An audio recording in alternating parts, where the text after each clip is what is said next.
Doctor Harneet Kaur ji Jalandhar से। श्री हरिवंश। राधे राधे प्रभु जी। महाराज जी, जब परमात्मा का नाम लेते हैं तो दो तरीके समझ आए। एक तो जिह्वा से बाहर नाम लेना, दूसरा ऐसा पुकारना जैसे पास के कमरे में से माँ भाई बहन को पुकारते हुए बार बार बुलाना, इस भाव से वो सामने आ जाएं। मेरा मार्गदर्शन करें महाराज जी, मैं दोनों में से किस तरीके से बुलाऊं? मतलब एक तो जिह्वा से बाहर लेके और एक तो पुकारते हुए। देखो, एक होता है वाचिक, फिर होता है उपांश, फिर होता है मानसिक। परा पश्यन्ति मध्यमा वैखरी, ये वाणी है जो हम बोल रहे हैं, वैखरी वाणी है।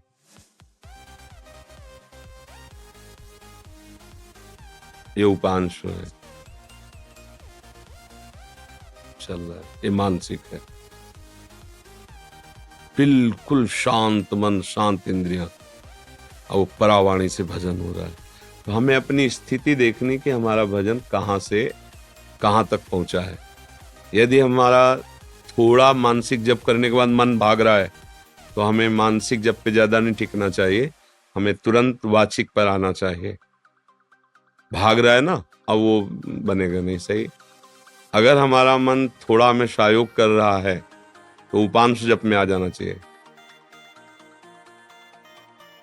ऐसे अब लग रहा है कुछ जप रहे हैं, पर क्या जप रहे हैं, कुछ लग रहा है ऐसा। मानसिक जप ये होता है,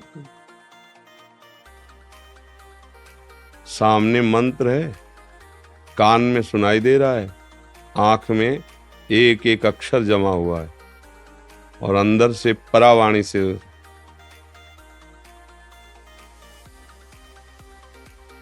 न माला है न कुछ है।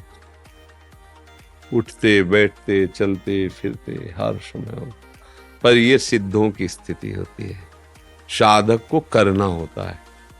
तो अगर हम कम से कम 1.5 वर्ष जवान से अभ्यास करें, राधा राधा राधा राधा,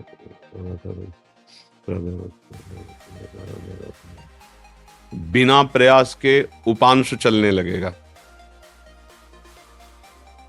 और अगर हम और कुछ समय उपांश का अभ्यास करें तो फिर मानसिक में स्थिति आने लगेगी। पर इतना करने में बीच में जो यात्रा बहुत घबराहट की है। जब पाप नष्ट होते हैं तो जलन पैदा होती है, नाना प्रकार के जो जिंदगी में कभी भी झगड़ा द्वेष अपमान हुआ होगा सब याद आएगा, सब जो पाप किए वो सब सामने आए, क्योंकि भस्म होगा ना। और उस समय साधक को टिक पाना बड़ा कठिन होता है। अच्छा, जो कमजोरी रही वो तुम्हारे सामने उपस्थित हो जाएगी। जैसे आप काम, क्रोध, लोभ, मोह, मद, वही तुम्हें दबाना शुरू कर देगा, क्योंकि अब युद्ध शुरू हो गया ना। नाम अब विजय करवाएगा ना, तो नाम न छूटे, उत्साह न टूटे, और आप आगे बढ़ते रहो तो जीत जाओगे। और इसके लिए साधु संग बहुत जरूरी है। जैसे हम कहीं हार रहे हो और कोई हमारा विश्वास नहीं कह दे, जीत गए जीत गए, अरे बस जीत गए, उठा पटक बस पटक, तो उसमें बल आ जाएगा। उसने दिया कुछ नहीं, वाणी से केवल बोला तुम निकल गए, घबराना मत, आप बस आगे निकल गए, आप निकल जाओगे। अरे तुम क्या निकल पाओगे, गए, वो निरुत्साहित होकर मर जाएगा। क्यों? उत्साह बढ़ाना। तो संत संग क्या करता है, हमें रोज उत्साह बढ़ाता है।